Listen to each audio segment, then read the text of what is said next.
So sa video ito ay magpapalit tayo ng RGB taillights para sa ating mga Honda Click. Ano yung mga dapat nating malaman bago tayo magpalit nito? Paano nga ba yung process ng pag-install nito? Kasama na dito yung pagwawiring na maisasabay po siya sa signal light, pagposisyon ng kanyang button para mag back to stock, at yung naging proseso ng pag-modify natin dito para mas maging malinis at maangas po siya tignan. So palagay ko marami na rin sa inyo yung nakakaalam or nakakita ng ganitong RGB lights. Marami nito sa TikTok Shop, sa Black App. Pero para sa mga wala pang idea tungkol dito sa taillight na ito, ito po yung klase ng taillight na umiilaw or parang rainbow yung kulay, nag-iiba-iba yung kulay, nag-iiba-iba yung modes na parang ganito sa screen natin. Kung kaya naman maraming namamangha at naglalagay po ng ganitong taillight. So ngayon pa lang unahan ko na po kayo, violation po yung paglalagay ng RGB lights or iba't ibang kulay ng taillight or stoplight sa ating mga sasakyan or motor, dahil lang allowed lang po sa LTO o sa kalsada natin ay kulay pulang stoplight katulad po niyan, yung stock po natin, para hindi po magkaroon ng confusion at magkaroon ng aksidente sa kalsada. So kung di nyo kasi malalaman, yung sa harap po natin or headlight, yung dapat na kulay niyan, yung allowed is yellow or puti lang, yung sa likod ay kulay pula. Kaya naman kung paiba-iba yung kulay ng mga stoplight natin ay magkakaroon yun ng confusion sa mga nasa likuran natin. So kung ganoon naman, bakit pa tayo bumili ng RGB lights na katulad nito sa ating mga Honda Click? Totoo lang, ako personally as a content creator or social media influencer, ayoko mag-promote or magturo na ikakapahamak natin sa kalsada. Pero sa case kasi na to, may rason naman tayo at ituturo ko naman sa inyo yung mga hindi natin dapat gawin kapag maglalagay po tayo nito. So yung unang rason kung bakit po natin binili ito ay yung shape niya, yung hugis niya, yung paraan niya ng pag-ilaw sa ating mga Honda Click. Yung napansin ko lang kasi sa mga stoplight ng Honda, yung Honda Click po yung may pinakapangit na hulma ng stoplight.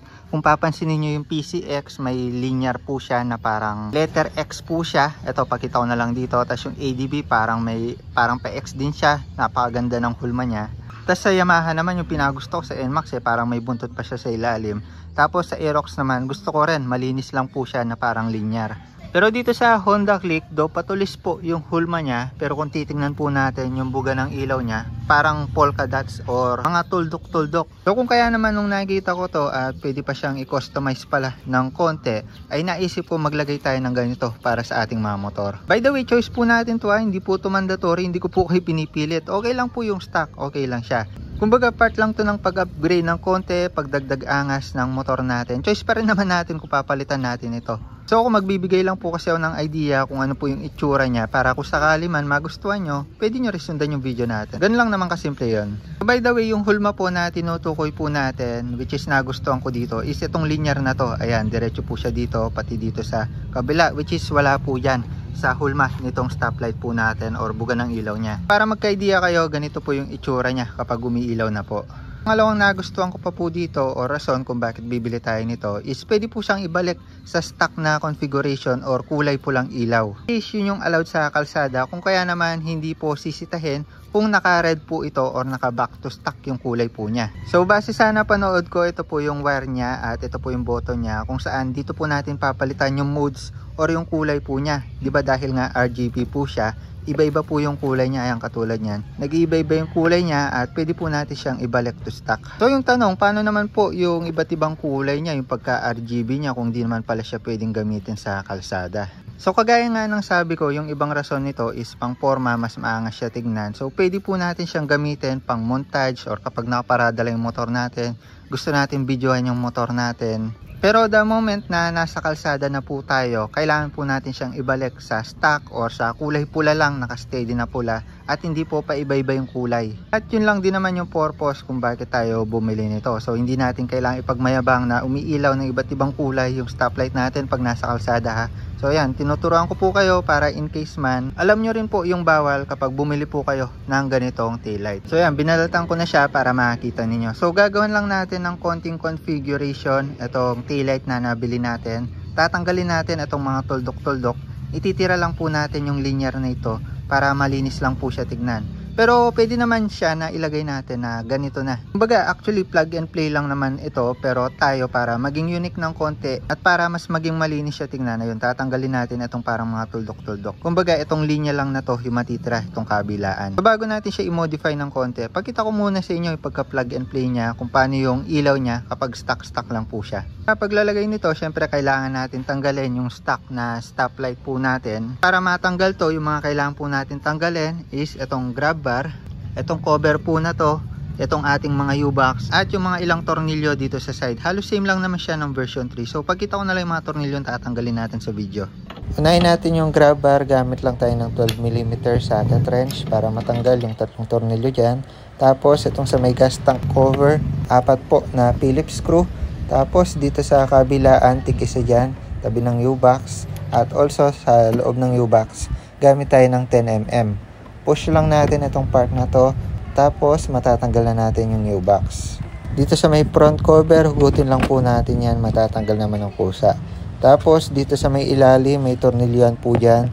Tapos push pin dito, yung sa akin nawala lang, tanggalin lang po natin yan. Pati dito sa kabila, ganun din. Tapos dito naman sa may harap, 2 Phillips screw lang yan. So yun, tinuloy lang natin ngayong gabi. Pagkatapos natin matanggal yung mga tornilyong tinuro ko sa inyo kanina, tatanggalin po natin itong part ng side skirt natin. Ililihis lang po natin siya papunta dito sa side. So di ba natanggal na po natin yung tornilyo dito, kailangan lang po natin itulak itong push pin na kulay blue. Ayan, mula dito sa loob, tutulak lang po natin yan para ma-open po natin to. Ayan, i-unclip lang po natin siya dito at iusog lang po natin siya pababa. Itukod lang po natin siya dito sa foot peg natin. Same lang din po sa kabila, i-unclip po natin yung pin dito sa loob. Ayan siya. Pag na-unclip na po natin, ayan, i-unzip po natin or unclip yung part na to. Natanggal na siya ng buo. Ayun, isa ay natanggal na ng buo. Okay lang naman yan, pero kung hindi natanggal yung sa ilalim, itukod lang po natin siya dito. After nun, may makikita po tayong tornilyon dito. Gamit lang tayo ng Phillips. Ayan yung medyo mataba. Tapos open natin yan para mamaya may ibuka natin itong part na to. Same dito sa kabila, tatanggalin lang natin itong tornilyo dito. Yung purpose natin kung bakit tinanggal natin yung mga tornilyohan dito, kahit ito lang yung kailangan nating palitan, itong stoplight or taillight natin, ay magkadugtong po yan. So nakadikit po kasi stoplight natin dito sa buong assembly, sa left side cover at saka sa right side cover po natin, sa side fairings. So after nun, para mabaklas natin to side fairings, angat lang po natin to. Take note, natanggal na yung tornilyo dito. Angat lang po natin yan. Ayan, aangat naman po ng kusa yan, basta natanggal po yung tornilyo. Tapos usog po natin siya dito sa may bakal. Ayan, para lumuwag. Also doon sa kabila. Ayan, tanggalin lang natin. Tapos dito, pag na-shoot siya sa bakal, mahirap tanggalin. Pero pag nausog na, luluwag na yan. So kung makikita nyo, luluwag na po itong part na to, tsaka part na to. So bago po natin siya tuluyang hugutin, dahil ihugutin lang po natin yung palabas, yung dito naluwagan na natin. Meron pa po tayong tatanggaling 2 tornilyo dito sa ilalim. Ayan, meron dito. Tapos meron din doon sa kabila. So 2 po yan para lumuwag po yung part na to at matanggal na natin to. So after natin sa ilalim, meron pa pong huling lock na nandito sa loob. So ayan, plastic part na lang po yung lock nya. Pwede nyong kalakwatin or sungkitin gamit yung maliit na flat screw. Ayan, ito yung part na yon, dun siya pumapasok. So natanggal na yung dito sa kabila. Ayan, sungkitin nyo lang. Ayan, para, ayan o, para mag-unlock po siya. Pag na-unlock nyo na po yan, ayan o, katulad yan, may hila nyo na po, papunta sa likod or mahugot papunta sa likod. Itong buong assembly na to, itong side, kasama na po yung taillight. So gamit yung 2 kamay natin, hawakan lang natin sa bandang ilalim ng side fairings, kabilaan, at hugutin natin patalikod. So yan, hindi pa natin mahugot ng todo yan kasi may nakasabit na wire dito. Ayan, socket po yan, papunta sa taillight natin. Ito po yung socket part, kailangan lang po natin siyang pindutin dito sa dulo para umangat doon at mag-unlock po siya. So pindutin lang natin. And kapag umangat na po yun doon, hugutin na po natin para matanggal or ma-disconnect po siya. Ayan, so baklasado na po yung ating mga taillight sa ating mga socket. So madi-disconnect na po natin siya. sa ating mga motor. So next na po natin gagawin, babaklasin po natin taillight dito sa assembly ng fairings natin. Baklasado na. Ito po yung ating mga taillight assembly at yung fairings. Binaligtad lang po natin. Kasi babaklasin pa po natin or tatanggalin yung mga tornilyo. So dito meron isa, dalawa, tatlo. Also sa kabila, tatlo din. Isa, dalawa, tatlo. Tanggalin lang po natin yan gamit yung Phillips screw.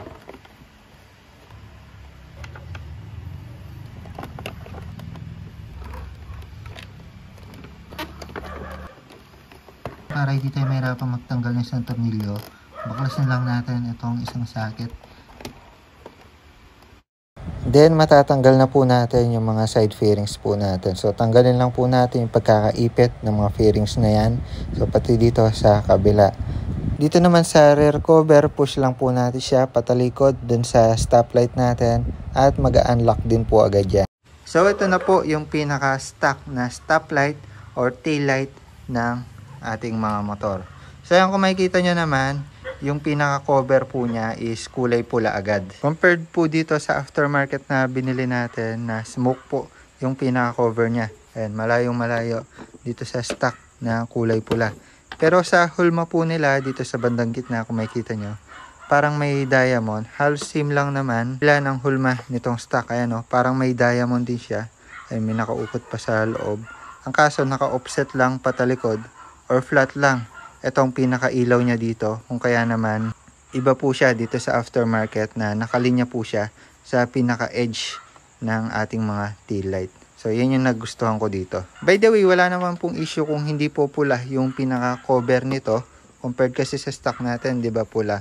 So, ginagawa lang to ng mga manufacturer na pula yung pinaka-cover para magdagdag ng additional glow na pulang-pula po yung lalabas na ilaw. Or maybe puti yata yung ilaw na nandito. Di ko sure eh. Tapos ire-reflect na lang nitong cover na pula yung ilaw. Ewan ko lang ha, pero palagi ko pula naman yung loob na ilaw. So actually pwede na natin siyang testingin dahil yung socket po nito, ayan, naka-expose ng stock natin. Pwede natin siyang saksak dito. Also nitong aftermarket, ito po yung socket niya. So para sa mga nagtatanong kung para saan itong dalawang or tatlong wire na ito po yung pang relay natin para sumabay po sa signal light yung ilaw natin dito. So para sa mga hindi nakakaalam, pwede natin isabay yung signal light dito. Also dito. So sasabay po siya dito sa signal light po natin dito. So magiging redundant lang siya kasi dalawa na yung signal light po natin. Pero pwede naman stock lang, hindi po sasabay signal light. Huwag lang natin idudugtong yung dalawang wire na to. Itong yellow at saka itong green. Itong pinaka main na socket, so yan, dun yan, plug and play lang yan. Tapos, itong kulay itim naman niya, ayan, kung makikita nyo parang wire lang, pero pinipindot po yan. So, yan po yung panglipat ng modes, o panglipat ng kulay. So, pagkakalam ko, 13 modes po ito. Tapos, kasama yung all red or back to stock po niya. So, try lang natin. So, bago yun, tignan po natin yung stock po natin, tsaka yung function niya, kapag pumipreno po tayo. By the way, nakalimutan kong banggitin kanina, kailangan kapag nagpreno po tayo ay magkakaroon po ng additional glow or mas malakas na pulang ilaw itong stoplight. Bukod pa kapag naka-idle lang yung motor natin or gumagana siya, di ba nakapula lang siya. Kapag pumreno tayo, mandated ng LTO na kailangan mas maging glow pa siya para malaman po ng mga nasa likod natin na bumabagal tayo or nagbe-brakes tayo para bumagal din siya. So safety feature yon. So mamaya pagkita ko kung may ganong feature din itong aftermarket natin na nag-glow or mas nagre-red siya kapag nagpepreno. Ito po yung sinasabi ko sa inyo kanina. Sige, buhayin mo yung panel or yung engine. Ayan. Pagkabukas pa lang po ng ating mga susian, kailangan umiilaw na to. Ngayon, kapag pumreno po tayo, kailangan mas go-glow po siya or mas ilaw. Sige, preno mo. Ayan. O, diba? Kailangan mas nag-glow po siya. So, kailangan may ganong feature din ito para maging legal po siya sa kalsada. Tsaka maging LTO pass or LTO accredited. Kumbaga, iwas huli po tayo. Preno. Yun o, lakas po niya. So, ngayon naman, try natin itong RGB tail light na nabili natin. So, yan, plug and play lang siya. Ayan, sukat na sukat naman, no? Iyon, yung kulay itim. Hindi naman kayo maliligaw dyan. Isa lang naman yan. Sige, start mo nga yung motor natin. Ayan. Hindi pa nakapasok. Ayun, no? Ganda. Palit nga. Ayun, nag-iba yung kulay. Na-green siya ngayon. Yun know. Pag open ng ating susian, ayan, may parang welcome light siya yung puti. Dadaloy siya dito. Tapos, magiging green siya. Ngayon, pindutin mo nga yung kulay black. Ayan, sa baba. Ayan, pipindutin niya. Ayun, naging blue. Pindot pa. Sky blue, pindot. Violet, pink, white. RGB. Ito yung pinaka-RGB niya. Tapos RGB, ibang set. Yun know. Iba-ibang ano siya, iba-ibang set. RGB talaga. Ayan, tapos may mode din siya na gumagalaw. Ayan o. Pindot pa. Ayun, iba-iba. Pindot pa. Yun o. Pindot. Ayan. Iba-ibang mode siya. May bumibilis, bumabagal. Pindot. Ayun, pindot. Pindot. Ang dami eh. Hindi ko nabilang. Pindot. Pindot. Ayan, ito yung pinaka back to stock niya. So, sa stock po natin, kulay pula. So, ito, may pula din po siya. Try mo nga mag-brakes. Preno ka. Iyon, no? Lumalakas siya. Sige. So, yun. Sabay naman lumalakas. Ito, tsaka ito. Sa phone, parang kulay dilaw siya, no? Pero dito sa mata ko, kulay pula po yan, ha? Pulang-pula. Iba po yung tama ng, camera sa ilaw, eh. Pulang-pula po yan, guys. Ayun. Nagba-bright red siya. Ayan. So, yun yung isa nating inaalala. Goods naman siya pag nag-brakes tayo. Nagba-bright red po siya. Ngayon, hindi pa nakasaksak. Itong pinaka natin. Relay para sa signal lights. Try mo mag-signal lights. Baka biglang gumana eh. Ayun, yung signal lights natin. Dito lang siya. Wala dito. So, yung kabila. Pindutin mo. Ayun, wala rin. Dito lang may ilaw. Ngayon, itatap po natin itong wire na to. Itong yellow. Tsaka green. Dito sa ilalim. So, turo ko sa inyo kung ano yung itatap natin dito. So, take note lang po yung pagtatap po ng wire at pagsabay ng signal light ng stoplight dito sa signal light po natin. Optional lang po yan ha. Pwede naman na all red lang siya, kamukha ng stock natin. Pwede po natin siyang itap na sumasabay.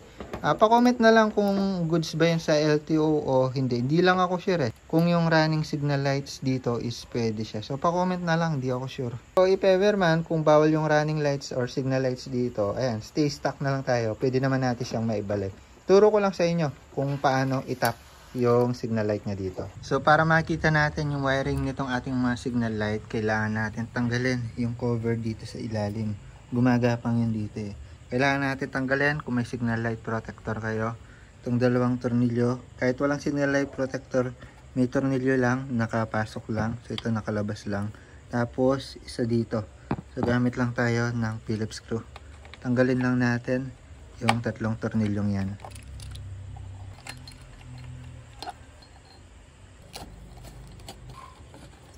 So ayan, natanggal natin signal light protector. Tabi lang natin siya. So, para matanggal itong cover natin, kailangan natin siyang hugutin sa part na to dito. Ayan, gamit lang tayo ng dalawang kamay para umangat po siya, lumuwa. Ayan, dalawang kamay. Tapos pababa natin. Ayan, tapos mahugot na po natin siya. Ayan, natanggal na natin. So, ayan, dito, pagka-open ng cover natin, makikita natin mga wirings natin. So, i-connect po natin itong dilaw sa orange na wiring. Itatap po natin siya. Ayan, bubuksan po natin to. Tapos itong green sa sky blue, which is ito. Ayan. So, para malinis siya tingnan, syempre ito hindi pwedeng nakalabas yan. Padadaanin natin dito sa loob or sa ilalim. Ayan, dito, papasok dito. Tapos dadaan po yan dito sa ilalim. So, yung papasok lang natin, itong dilaw at berde. Yung black, iwan po natin dito. Kasi pag pumindot-pindot po tayo, hindi pwedeng nasa ilalim yan. Iwan po natin banda dyan. Mamaya na natin problemahin kung saan siya lalagay. So dito, ayan, pasok po natin siya doon. Kita ba? Ayan, dito sa butas doon.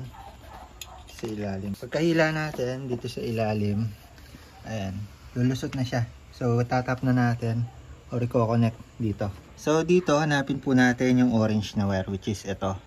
Ayan yung signal light papunta sa kaliwa or kanan. Hindi ko lang sure, pero sa signal light po yan. Itong orange na to, bubuklatin po natin siya dito. So, i-disconnect po natin yan. Pwede naman siya i-disconnect. Ayan, kung makikita nyo na disconnect po siya. So, yung problema natin dito, ito kasing socket po niya. Ito, aftermarket wire natin, is kaparehas nito. So kapag sinyot natin siya dito sa isang butas, ayan, isa lang kasi papasukan nitong orange tsaka yellow dapat So dapat magkadugtong yan pag pinasok dito. So pag pinasok lang natin itong dilaw, ayan, try natin. Itong aftermarket lang to GB lang. So imbis na yung signal light yung itatap natin, yung sa RGB. Try natin kung gagana siya. Ayan, start mo po Start niya yung ilaw. Ayan, welcome lights. Tapos signal light. Yung kaliwa hindi pa natin nagagawa. So yung kabila pala yung tinap natin. Hindi gagana to kasi nakatanggal tong orange. Ngayon yung dilaw yung sinaksak natin doon sa connector. Ayan, gumana siya. Ayan, ganyan yung itsura niya kapag tinap natin yung signal light. So ngayon, para magsabay po yan, parehas natin ipapasok. So gawin natin paraan. Tatap natin itong orange or itong yellow dito sa orange. Tapos shoot natin dito. So para gawin yon, syempre hindi naman mashoot nga dito. Ayan, magbabawas tayo dito. Bawasan na rin natin kasi sobrang haba. Ayan, yung saktong bawas lang. So unahin ko na itong dilaw. Ayan, putulin lang natin. Banda dito sa gitna. Ayan, yung kulang tayo, wala tayong electrical tip. Palagay ko papasok naman pala siya. Ayan. Medyo mahaba na to. Pasok lang natin dito. Tapos, pag tinupi natin, itong dilaw, lapit mo. Pag tinupi natin, dapat itong pinaka cover ng wiring sumakto dito. Kasi, masushoot itong pinaka nguso na to dun sa loob So, yan. Ganyan yung positioning yan. May nakapasok dun sa loob So, shoot natin dito. Sana pumasok. Ayun kasi may rectang cover na siya. Ay, yun. Na-shoot siya. So yun, naipit na nun siya. Ngayon, try mo po kung kung magsasabay siya. Dapat, iilaw to, sabay dito. And start mo. Patay, signal light. Kabila. Iyon, nagsabay. So yun, nagsabay siya. Parehas natin tinap papunta dun sa connector natin. Yung signal light, at saka also yung dito sa aftermarket natin. So ganun din yung gagawin natin dito. Yung dito naman, same lang naman dito yung gagawin natin. Kaso yung green, kukonect po natin siya dito sa sky blue. So, linis na. So, yan. Try mo po Buksan natin yung panel. Gusto ko yung welcome lights niya. Patayin mo muna. Ayan. Patayin mo yung signal light. Nabuhay Ayan. Tapos bukas. Ayan. Gusto ko dito yung ganito. Ito, ganyan talagang configuration niya. Kada bubuhayin nyo. May welcome lights siya na puti. So, yun. Di na babago. Puti lang lagi yon. So yun, okay lang naman pag bubuhayin or sa start natin yung motor natin. Yun, di naman bawal yung ganun. Magbabalik pa rin siya sa red kung yun yung nakaset po sa kanya. So yun, signal light mo nga po Ayan dito nagsabay siya. Ayan. Ayan yung kabila. Ayan, nagsabay. Ngayon, try mong preno. Try mo ang preno. Kung mawawala to. Yung hindi ko sure kung mawawala. Ayun, okay siya. Pag pumreno tayo, magre-red din to. Kaso tuloy-tuloy pa rin to. Okay lang naman sa akin yun. Tapos signal light ka sa kabila. Ayan, nagsasabay siya. Tapos preno. Ayun, nagpupula din siya. So, nagbaback to stock siya pag nagpreno po tayo. Pero tuloy-tuloy pa rin tong signal light. Siyempre. Yun yung mga tatandaan nyo. Not sure lang kung okay yung ganitong setup. Yung may running signal light siya dito sa taas. Kasi yung mga ibang stock na motor naman, nandito talaga yung mga signal light nila, 'di ba? Tapos may stoplight dito sa gitna, walang ganito. Ewan ko lang kung okay yung configuration na ganito. Comment nyo nga sa baba para malaman din ng iba kung goods yung ganun po niya. So yun, kung ganun lang yung setup na gagawin nyo, ayun, plug and play lang, balik nyo na yung mga fairings. Pero tayo kasi, tatanggalin natin itong part na to. Ayan, itong linya lang yung matitira. Ayan, ganyan lang siya. Ayan, ganyan yung gusto ko Tapos, may ibang mga lazy light pa na nakikita ko. Yung pula lang talaga. Ayan. Pero sa akin, pinaka-reliable to, pinakamaganda. Need ko lang na konting conversion or editing ng konti, modification para malinis tingnan. Gusto ko tanggalin to Ito. Tapos ito. Tapos ito, gusto kong takpan. Gusto ko ito lang matitira. Itong linya na yan. So dito yung configuration niya, yung setting niya, kapag nakailaw siya ng ibang kulay, halimbawa yan, blue, tapos magsisignal light ka, automatic siyang bumabalik sa pula. Tapos yun, nagra-running lights dito. So yun, yun din yung kinagandahan niya. Pinipilit kanyang bumalik sa stock. Ayun o. Ayaw niya rin magpalit ng kulay kapag pinindot. So stay red lang siya kapag naka-signal light. So patayin mo nga yung signal light. Ayun, babalik siya sa dating kulay pag pinatay natin yung signal light. Pero pag nasa kalsada, syempre, dapat nakaset lang yan ng red. Pang forma lang natin, pang montage, or kapag nakaparking gusto natin magyabang ng konti sa ilaw natin. Doon lang natin gamitin yan, wag natin gagamitin sa kalsada na naka RGB po siya. Pagkita po natin ulit yung walkthrough nitong RGB taillight po natin. Sige, start natin para makita nyo sa madilim. Welcome lights, ayan, kulay puti, tapos back to stock siya. Kung ano yung nakaset, yun yung unang kulay na lilitaw. So nabilang ko kanina 22 yung kulay niya. So bilangin natin, 1, dilaw yan, 2, 3, 4, 5, 6. So 6, 7 yung pang 7, ayan, marami na siyang kulay. 8, ayan, halo-halo. 9, 10, 11, 12. Yung pang 13 is gumagalaw na siya, running lights na siya na RGB. 14, 15, 16, 17. And ito yung kadalasan nakikita ko sa kalsada, ganito yung ginagamit nila. So bawal yung ganyan. 18, 19, 20, 21, 22. 22 modes po siya. So yung nababasa ko sa 13 modes, so 22 pala siya. Tapos ito yung pinaka back to stock. Ito yung kailangan natin gamitin sa kalsada. So pag pumpreno tayo, preno mo nga. Ayan, nag-ano po siya, nagba-bright red po siya. Tapos pag nag-signal light, sasabay po yan kasi nakatap. Pero may choice po tayong hindi itap, yung kaliwa. Ayan, yung kabila naman. Ayan, sumasabay po siya. So yun, kung stock configuration lang yung gusto nyo, plug and play, tapos balik nyo na po yung mga fairings. Pero tayo, i-configure pa po natin siya. Set up po natin siya na malinis tignan. So i-modify po natin, tatanggalin po natin to. Ito lang matitira. Ayan o. Para linear lang siya. Katulad sa Aerox, isang linya lang siya na ganyan. Ito, maporma siya. Medyo may shape po siya. Tanggalin natin to. Also ito, gusto kong tanggalin to kasi medyo parang polka dots tingnan. Ay, may nakikita naman ako na nakagano na yung setup. So alam ko na yung magiging resulta natin kung sakali. So tanggalin natin ito, tsaka also ito. So para magawa po natin yon, kakailanganin po natin ng flat black na pintura. So basically pipinturahan po natin itong mga white na yan para hindi na po siya umilaw. Also itong sidings nitong pinaka lining po natin. So medyo magulo po kasi siya tignan kapag yung gilid is umiilaw din. So medyo makapal po kasi yan. So ayan na, ayan o, yung gilid pinturahan natin. Ito tatakpan po natin siya ng masking tape. Ayan, para hindi po madamay. Ito, tsaka malinis po yung pagkapintura natin. Tanggalin muna natin siya, baklasin muna natin. Nabaklas na po natin ulit yung RGB taillight po natin. So para ma-modify po natin yung loob po niya, mapinturahan itong mga part na to, pati yung dito ma-modify natin. Kailangan natin tanggalin itong pinaka cover niya, itong pinaka smoke lens cover po niya. So hindi tulad sa headlight po natin na kailangang initan yung buong gilid. Ito tatanggalin lang natin itong mga pin. Ayan, nakalock lang po siya. 1, 2. Tapos meron dito sa side kabilaan. 1, 2. Bali 4. Tapos dalawa sa taas. 1, 2. So para matanggal yan, gamit lang tayo ng flat screw. So yung tips ko dito, para mabilisan, hindi tayo mahirapan, unahin muna natin yung sa side na to. Unahin muna natin dito. Ayan, dito sa taas sa case ko. Ayan, medyo anuin lang natin, kalsuin lang natin ng flat screw. Ayan, tapos dito sa side, ayan, nagpusa na yun dito sa side. Oh. Ayan, tapos dito sa ilalim. Ayan, medyo hindi naman siya masyadong malalim. Ayun, lumuwa na yun dito. Ayan, kung makikita nyo, naka-unlock na po siya. So after doon, ay dito naman syempre sa kabilang side. So plus screw lang ulit.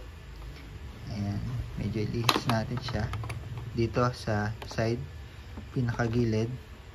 Ayan, tapos ito, ayan, nagkusa na. So kapag na-ano na natin, naluwagan, na-unlock, kusa na natin siyang matatanggal. Ayan o, bibitaw naman siya agad pag na-unlock na lahat ng sides. So yun, ingatan lang natin to para hindi masira. Tabi lang muna natin. Tapos dito naman, may 4 na tornilyo tayo tatanggalin. Kasi ito kailangan natin ma-disassemble pa talaga dito sa pinaka-housing. Hindi natin siya pwedeng pinturahan rekta dito. Medyo messy. So yun, para makuha yun, mabaklas yun. Tanggalin natin itong 1, 2, 3, 4 na Phillips screw dyan para mabaklas to, mapaghiwalay. So yun, gamit tayong Phillips screw. So 4 yan, tabi nyo lang. Pag natanggal nyo na yung 4 na tornilyo nyo, kailangan nyo lang gawin is paghiwalayin to. So dito, wala naman po siyang mga lock. Kailangan nyo lang siyang hugutin. Yun, kalsin natin ng konti para lumuwa siya or umangat. Tapos dito, nakashoot kasi mga wire natin. Ayan, hindi natin mapaghiwalay agad yan. Ayan, may mga butas yan. May hila yung mga wire natin. Huwag natin bibiglain. Paghiwalay na natin, hindi natin masasagad yan or matatanggal talaga. Tatanggalin natin yung 4 na tornilyo naman dito. Ito yung mga panel ng LED natin. So para matanggal yan, may 1, 2, 3, 4 na tornilyo.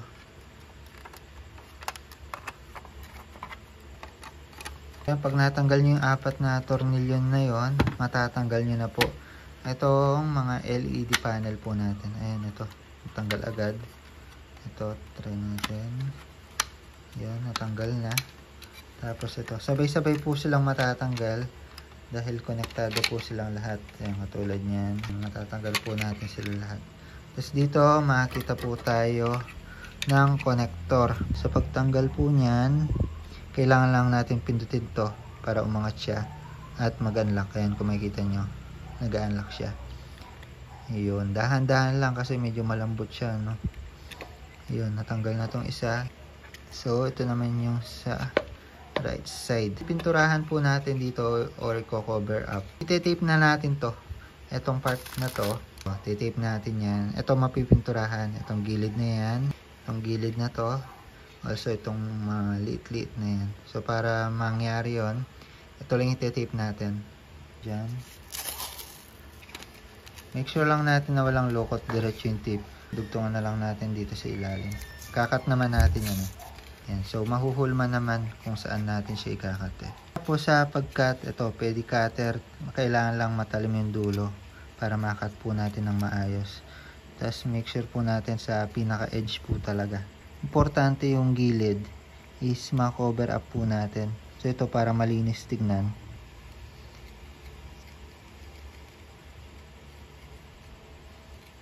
So yun, nakat na natin itong kabilang side. Ayan, okay naman siya. May konting discrepancy lang, di lang talaga natin ma-perfect. Yan, pero goods naman. Dito naman sa taas.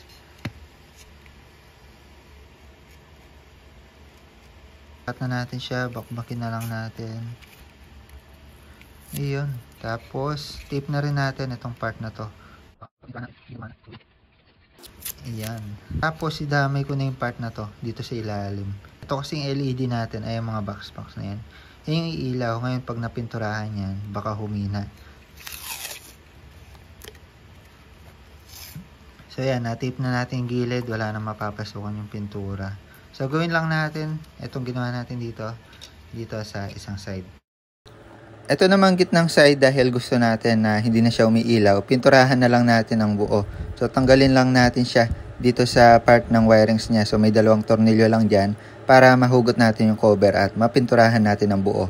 Pagkatapos natin na-tape lahat ng part is pipinturahan na po natin yan. By the way, yung gagamitin natin is flat black. So flat black para hindi po masyadong reflected or makinang yung part ng pipinturahan natin. Dahil gusto natin nakatago lang siya. So kailangan walang glossy part sa part ng pip. So yun, pinturahan na po natin siya. Bosny flat black. Tips lang sa pag-spray paint, make sure natin na ilayo ng konti para pino yung buga at hindi magbuo-buo. Also, lahat ng kanto, lahat ng parts na isprayan natin, kailangan malagyan. Kasi magre-reflect yan kung may naiwang puting part, iilaw po yon. So, make sure natin na mga 3 hanggang 4 na coat para mapatungan lahat ng parts. After po natin siya mapatuyo ng todo, ay pwede na po natin tanggalin yung tape natin. So, yan kung makikita nyo naman, napakalinis naman ng pagkakagawa natin so far. At wala masyadong lagpas. So also dito sa ilalim yung kinuberan natin. So yan, tanggalin lang natin dito sa 2 panel natin. At pagkatapos, syempre ibabalik na po natin siya dito sa housing. So testing lang muna natin. So itong nasa gitna, balik din muna natin. Lagay lang natin yung dalawang tornilyo po niya.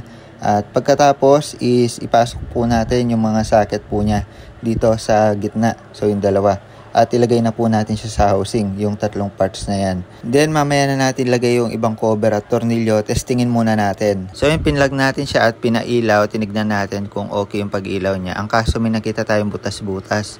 So diniskartehan natin para hindi na matrabaho ulit. Kumuha tayo ng cotton buds, tas pintura dito sa papel, nag-spray tayo para tapalan lahat. So far, naging okay naman sa ginawa natin. So diniskartehan. So pagkatapos binalik lang natin yung mga cover, inuna natin yung inner cover po natin, tapos sunod po natin yung outer cover. So dito sa inner cover, pasok lang po natin siya, tapos may tornilyo po tayong ilalagay. So 4 na tornilyo po yun, higpitan lang po natin. Pagkatapos itong outer cover, so clip lang po natin siya at lipat lang natin itong mga pin ng tornilyuhan at ditong clip para dun sa bracket po natin, para may hawakan po yung bracket. So lipat lang natin dito sa bago dahil hindi po kasama yan nung binili natin. So pagkasalpak, pwede na po natin ilagay yung bracket. At ito namang clips, so yan, tanggalin lang natin siya sa stock natin. Tapos ilipat po natin siya sa bago. So dalawa lang po yan, tanggalin lang natin gamit flat screw. At ipit lang natin dito sa bago. Tapos ikutin natin yung wire ng socket natin dahil medyo mahaba yan. May ipitan naman yan. Tapos balik lang natin yung mga fairings natin. Unahin natin yung rear cover papunta sa side cover po natin. So may mga clip po yan. Make sure natin na maglalak po yan para hindi po matagtag or matanggal po yung mga yan. Baliktad lang natin para mailagay natin itong taillight natin. So balik lang natin yung mga 6 na tornilyo natin. So higpitan lang natin para maglock po at matibay po yung pagkagawa natin. Tapos bago ibalik sa kaha, yung wire natin, padaan ulit natin sa ilalim para malinis po tignan. So bago natin ilapat yung kaha, saksak lang natin socket natin para ma-testing po natin siya dito. Ayun yung dito, maya na lang natin ayusin. Testing lang natin kung okay na. Yun, welcome lights. Yun, ganda. So sa linis ng pagkagawa natin, okay naman siya. At ayan, nakuha natin yung gusto natin. Linear lang siya. Malinis tignan. Wala pong kalat. Hindi po siya sabog tignan. Napaganda. Yung wire dito, lagay lang po natin kung paano natin siya nilagay kanina. Pero kung ayaw po natin sumasabay yung signal light natin dito sa stoplight, pwede naman po nating itabi na lang po yan or ikutin. Pero yung sa atin, dahil gusto natin sumasabay, ayan, dinugtong po natin siya para sumabay po yung signal light dito sa may stop.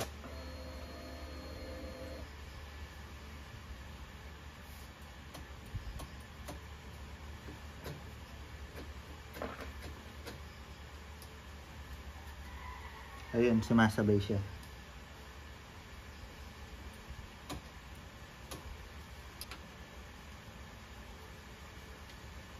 So yun, satisfied naman tayo sa ginawa natin. No? Napakaganda, nakuha natin yung gusto natin. So lagay lang natin mga fairings natin, including itong U-box natin at upuan. Tapos pagkita ko sa inyo yung mga iba't ibang mode tsaka yung montage natin dito sa RGB taillights na minodify po natin. So kung paano po natin siya tinanggal, ganun lang din po natin siya ibabalik. So yan, naibalik na po natin lahat ng fairings ni Scarlett natin. At about po sa taillight na kinustom po natin, kung makikita nyo, napakalinis pong tignan. So pagkita ko po sa inyo yung mga modes po niya, kung paano po siya gumagana, tsaka kung ano po yung tsura niya.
Yan, syempre pakita ko rin sa inyo siya ng umaga para alam nyo kung maliwanag po siya at kitang kita. So yan po siya. Tapos about po sa switch po niya, ito po yung switch niya, pinadaan ko lang po dito.